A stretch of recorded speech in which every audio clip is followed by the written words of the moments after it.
الله من الشيطان الرجيم. بسم الله الرحمن الرحيم.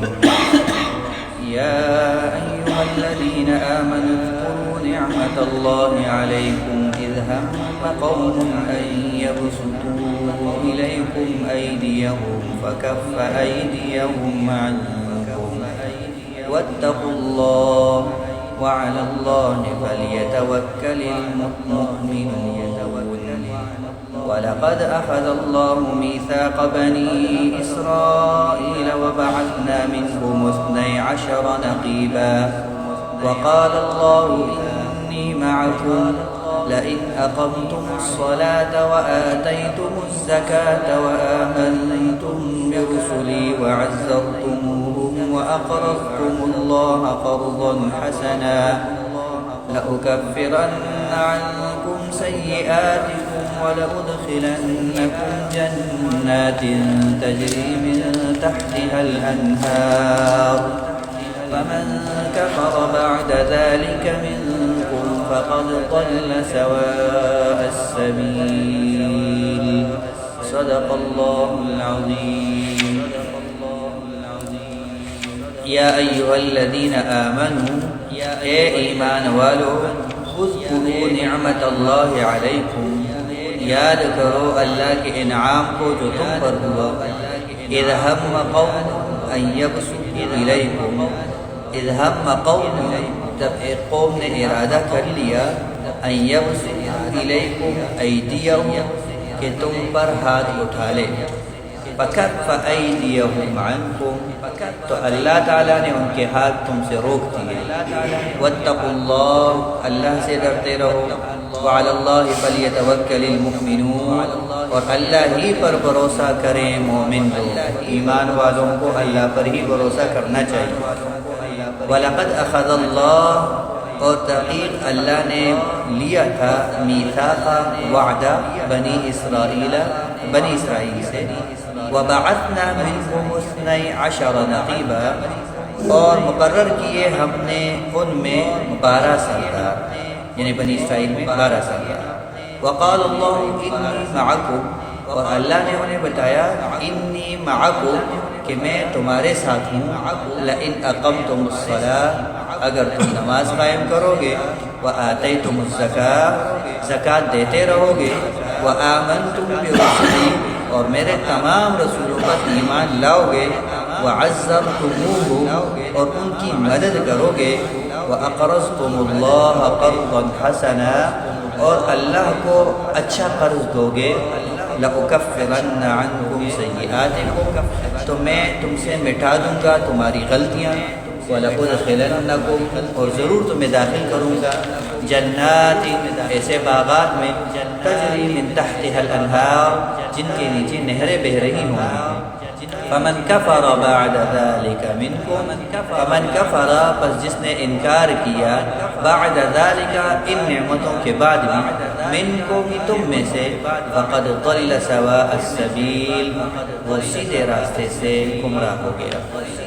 پہلی آیت میں اللہ تعالیٰ نے ایمان والوں کو یاد دہانی کرائی کہ اللہ کے انعامات کو یاد کرو. جس طرح کل کے درس میں پہلی آیت میں یہ بات تھی، وَاذْكُرُوا نِعْمَتَ اللَّهِ عَلَيْكُمْ، اللہ کے جو تم پر انعامات ہیں ان کو یاد رکھو. اور ظاہر بات ہے جب انسان اپنے محسن کے احسانات کو یاد کرتا ہے پھر اس سے محبت پیدا کرتا ہے. پھر اپنے محسن کی بات ماننے میں اسے مشقت نہیں ہوتی بلکہ مزہ آتا ہے، لطف آتا ہے. اپنے محسن کی بات، اپنے اوپر احسان کرنے والے کی بات مان کر اسے اچھا لگتا ہے، بلکہ وہ اپنے محسن کو راضی کرنے کے لیے اس کی حکم کا بھی انتظار نہیں کرتا بلکہ پہلے سے ہی اس کی منشا کو سمجھ لیتا ہے اور اس کی راحت و سکون کا انتظام کرتا ہے. دنیا میں ایک انسان جب دوسرے پر احسان کرتا ہے تو احسان، اگر اگلا انسان شریف ہے، شرافت ہے، اس میں عقل مند ہے، سمجھدار ہے، تو وہ اپنے احسان کرنے والے کے احسان کا بدلہ اچھے انداز سے لوٹاتا ہے. تو یہی صورت یہاں ہے کہ جب اللہ تعالیٰ انسان کو، ایمان والوں کو بار بار یاد دلا رہے ہیں کہ اللہ کے انعامات کو یاد کرو. جب یاد کرو گے کہ اللہ کے تم پر کتنے انعامات اور احسانات ہیں، جب یہ یاد کرو گے تو تمہیں خود اللہ سے محبت پیدا ہوگی. اور یہی وہ بنیاد ہے. اللہ سے محبت پیدا ہو گئی سارا مسئلہ حل ہو گیا. کیونکہ پھر تو ہم ہر گھڑی ہر قدم پر یہ سوچیں گے کہ جو ہمارے محبوب ہے، جن سے ہماری محبت ہے، جو ہمارے محسن ہیں، جن کے ہم پر انعامات اور احسانات ہیں، اس کی رضا وہ کس بات سے راضی ہے تاکہ وہ کام کرنے لگے. اور اسی طرح ہم سوچیں گے کہ کن باتوں سے کن کاموں سے وہ ناراض ہوتے ہیں تاکہ ہم ان کاموں سے بچ جائیں. تو بار بار دوبارہ اللہ نہیں آتے. انعامات کو یاد کرو کہ اللہ کے تم پر کتنے انعامات اور احسانات ہیں. جب وہ یاد رکھو گے تو اللہ تعالیٰ کے دین پر چلنا آسان ہوگا، اللہ کی رضا کے کام کرنے آسان ہوں گے، اللہ کی نافرمانی سے بچنا آسان ہوگا. اور خاص طور پہ اس آیت میں اللہ تعالیٰ نے ایک خاص واقعے کی طرف اشارہ کیا کہ دیکھو ایک خاص واقعے میں بھی دیکھو کہ جب ایک قوم نے آپ کے خلاف مکمل بندوبست کر لیا تھا کہ آپ پر ہاتھ اٹھائے اور آپ کو ختم کر دے. مثال کے طور پر چند مثالیں اس کے پس منظر میں ہیں. مکہ مکرمہ کی کتنی زندگی میں مشکلات والی زندگی تھی مسلمانوں کے لیے، شروعات والی زندگی، یہاں تک کہ بعض مواقع پر انہوں نے تو پورا بندوبست کیا کہ ہم اس دین کو اور اس دین کے ماننے والوں کو مٹا دیں، حملہ کر کے ستا کر تنگ کر کے مٹا دیں. پھر مدینہ کی صورتحال دیکھی کتنی مرتبہ یہودیوں نے سازش کی. ایک موقع پر تو رسول اللہ صلی اللہ علیہ وسلم کو بلکہ کئی مواقع، ایک دو مواقع اس روایت میں تو ملتے ہی ہیں کہ ایک موقع پر آپ کے لیے باقاعدہ دعوت کا انتظام کیا یہودیوں نے ایک یہودی سردار کے ہاں، اور ان کا خیال یہ تھا کہ جب دعوت پہ آئیں گے یہاں ہم یکبارگی ان پر حملہ کرتے ہیں ختم کر دیں. اسی طرح ایک موقع پر آپ کو ایک صلح کے لیے یہودیوں نے بلایا، یہودیوں کے بنی نذیر کا قبیلہ، اور منصوبہ ان کا یہ تھا کہ جب حضور صلی اللہ علیہ وسلم کو ہم جہاں بیٹھائیں گے، یعنی اس جرگے میں جہاں ان کی مجلس رکھیں گے اس کے ساتھ دیوار طے مقرر کیا کہ جب مجلس شروع ہو لوگ بیٹھ جائیں، آپ اوپر سے پیچھے سے آ کر دیوار کے اوپر چڑھ جانا اور وہاں سے کوئی بھاری پتھر اور چٹان گرا دینا. یوں سمجھا جائے گا کہ دیوار سے کوئی پتھر گر گیا. بڑے بڑے پتھر ہوتے ہیں بہت پرانے زمانے کی دیوار، کہیں سے بھی گر گیا. اور منصوبہ سارا یہ تھا کہ حضور صلی اللہ علیہ وسلم کو ختم کر. جب یہ ختم ہو گیا تو اپنا نظریہ تھا، جب یہ سردار ان کا چلا گیا، ان کا بڑا چلا گیا، ان کا رہنما چلا گیا تو یہ بہتر ہو جائے اور یہ دین ختم ہو جائے. یہ کئی چالیں انہوں نے چلی. اس کی طرف اللہ تعالیٰ اشارہ فرما رہے ہیں کہ دیکھو اللہ کی نعمتوں کو یاد کرو، اور خاص اس نعمت اذ ہم قوم ان یبسطوا الیکم، کہ اس قوم نے تو پورا ارادہ کر لیا کہ تم پر ہاتھ اٹھا لیں، تمہیں ختم کر دیں. فکف ایدیہم عنکم، اللہ نے ان کے ہاتھ تم سے روک دیے، ان کے دلوں پر روک ڈالا. مکے کے اندر ان کا بس نہیں چلا، گنے چونے مسلمان تھے لیکن بس ان کا نہیں چلا. کئی مرتبہ کوشش کرنے کے باوجود ہمت نہیں ہوئی کہ ان چند مسلمانوں کو وہ قتل کر دو. اس لیے ہم نے کیا، اللہ فرماتے ہیں ہم نے کیا. مدینہ میں یہودیوں نے سازشیں کی. یہ دو واقعات مدینہ میں، دونوں مواقع پر وہاں رسول اللہ صلی اللہ علیہ وسلم کے جانے اور اس واقعے کے ہونے سے پہلے ہی اللہ تعالیٰ نے بندوبست ایسا فرمایا کہ وحی کے ذریعے سے کسی اور ذریعے سے حضور صلی اللہ علیہ وسلم کو مطلع کر دیا، اطلاع دے دی کہ ان کا آگے منصوبہ یہ ہے. حضور صلی اللہ علیہ وسلم کی حفاظت اللہ نے فرمائی. تو اللہ یہ فرماتے ہیں کہ انعامات تو یاد کرو یہاں تک کہ تم دین کے ساتھ وابستہ ہو جاؤ. شروع میں جہاں کمزور صورتحال تھی ہم نے دین کی حفاظت کی، دین والوں کی حفاظت کی، دین کے ساتھ وابستہ رہنے والے لوگوں کی حفاظت کی. اب بھی ہم تمہاری دین کے ساتھ خاص طور پہ لوگ کوشش کریں گے دین کو مٹانے کا. سبق ہمارے لیے یہ بھی ہے لیکن یہ دین مٹے گا نہیں. جب اس وقت نہیں مٹا جب چند گنے چنے لوگ تھے، اللہ نے اس دین کو قیامت تک رکھنا ہے، یہ دین نہیں مٹ سکتا. جب یہ بات طے شدہ ہے، یہ فیصلہ ہو گیا کہ یہ دین نہیں مٹ سکتا، تو اب اس دین کی حفاظت کے لیے اللہ تعالیٰ بندوبست کریں گے.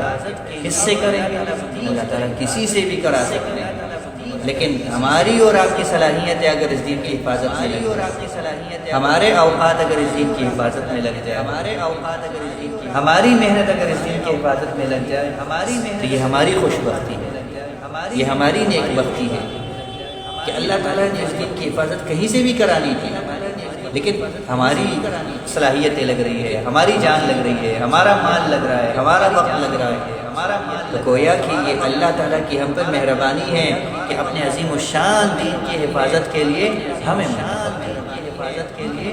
اور دین کی حفاظت کا مطلب یہ نہیں کہ بس ہم ہر وقت اسلحہ پہن کے چوکوں پہ کھڑے ہوں گے تو یہی دین کی حفاظت ہے۔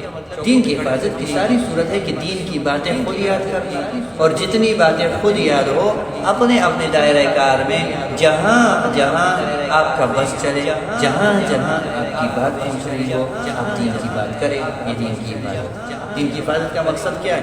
یہ تو نہیں کہ کوئی قلعہ ہے اس کے گرد دیواری لگائیں گے، پھر باڑ لگائیں گے، پھر سکوٹی کی طرف ہانکائیں گے، یہ باڑ لگائیں گے۔ یہاں دین کیا ہے؟ دین احکام ہے۔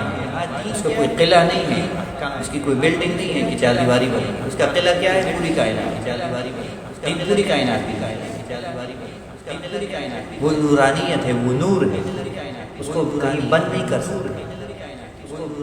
تو دین کی حفاظت کا مطلب یہ ہے کہ دین کی باتیں جہاں جہاں اپنی طاقت ہو اس کو خود سیکھنا، اور جتنی باتیں خود معلوم ہو اپنے اپنے دائرہ کار میں جہاں جہاں سہولت سے آپ کی آواز سننے سکتی ہے، جہاں جہاں آپ سمجھ سکتے ہیں کہ میری بات مانی جائے گی، جہاں جہاں سمجھ سکتے ہیں کہ میری بات کرنا اور میرے دین کے حوالے سے بات کرنا لوگوں کے لیے اشتعال کا ذریعہ نہیں ہوگا، آپ اپنے دائرہ کار میں جب دین کی بات کر دیں گے، دین کو عملی طور پر خود لوگوں کے سامنے پیش کریں گے، دیندار بنیں گے، یہی دین کی حفاظت ہے۔ لوگ آپ کو دیکھ کر ہی سمجھ جائیں گے کہ اچھا یہ ہے، یہ بھی دین کی حفاظت ہے۔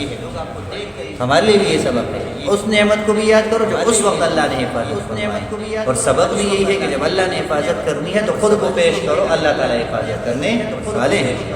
واتقوا اللہ، اللہ سے ڈرتے رہو، تقوی ہی بنیاد ہے۔ تقوی کا مطلب کیا؟ وہی کہ میں اس دنیا میں عارضی آیا ہوں، میں نے یہاں سے جانا ہے اور اپنی زندگی کے ہر لمحے کے بارے میں اللہ کو جواب دینا ہے، میں نے اللہ کو جواب دینا، یہ ہے تقوی۔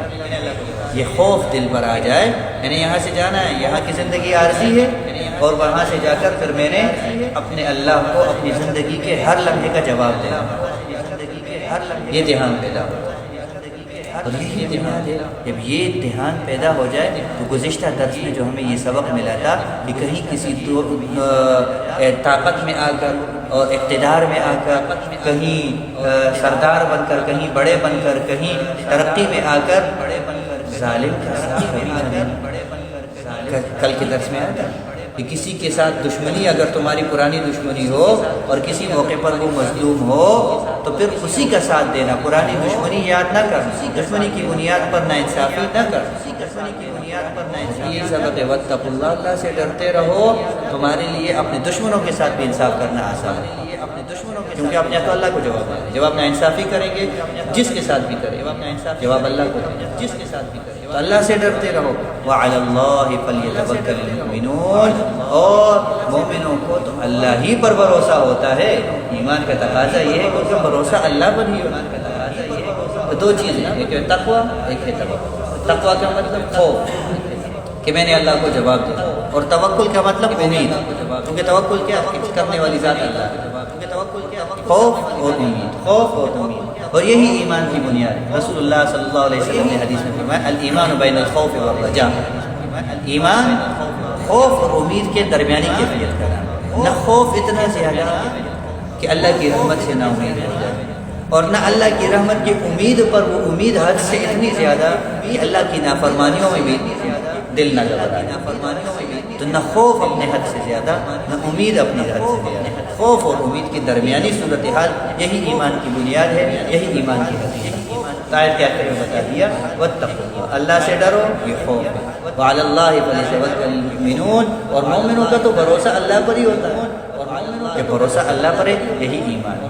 اور ساتھ یہ بھی سبق مل گیا کہ جو اوپر ہم نے کہا آپ کو کل کے درس میں، پچھلی آیت میں، کہ دشمنوں کے ساتھ بھی انصاف کر لینا، ان پر ظلم نہ کرنا، تو وہاں بعض اوقات انسان کے ذہن میں آتا ہے کہ یہ تو میرا پرانا دشمن ہے، اس وقت اگر یہ مظلوم ہے میں اس کے طرفدار کروں گا، اس کا ساتھی بنوں گا، اس کو ظلم سے نکالوں گا، مظلومیت سے نکالوں گا، تو ایسا نہ ہو کہ کل کو یہ پھر میرے خلاف دشمنی، یہ تو ہے میرا پرانا دشمن، تو پھر یہ ایک رکاوٹ آ سکتی تھی، فطری ایک عمل، فطری ایک معاملہ آ سکتی تھی، فطری میں تو اس سے ناراض ہوں، کسی معاملے میں یہ مظلوم ہے، اللہ کہہ رہے کہ مظلوم کیا طرفدار بن جاؤ، میں اس کی طرفداری کروں، ایسا نہ ہو کل کو یہ پھر کوئی پرانی دشمنی نبھائے۔ اس آیت میں یہ بھی سبق ہوا کہ اللہ سے ڈرو، نا انصافی نہ کرو، بھروسہ اللہ پر کرو، اللہ پر بھروسہ کرو، کل کو اس کو انشاءاللہ جب آپ کی تعلق اللہ سے ہوگا تو اس کو پھر دشمنی تازہ کرنے کا موقع نہیں ہوگا۔ یہ ہے ایمان کی حقیقت، یہی ہماری معاشرتی حقدار بھی اس میں بنیں گے، اور یہی ہماری دنیا بھی بنائے گا، اور یہی کیفیت اور صفت ہماری آخرت بھی بنائے گا۔ اللہ تعالیٰ ہمیں عمل کی توفیق نصیب فرمائے۔ اگلی آیت میں انشاءاللہ کل بات کریں گے۔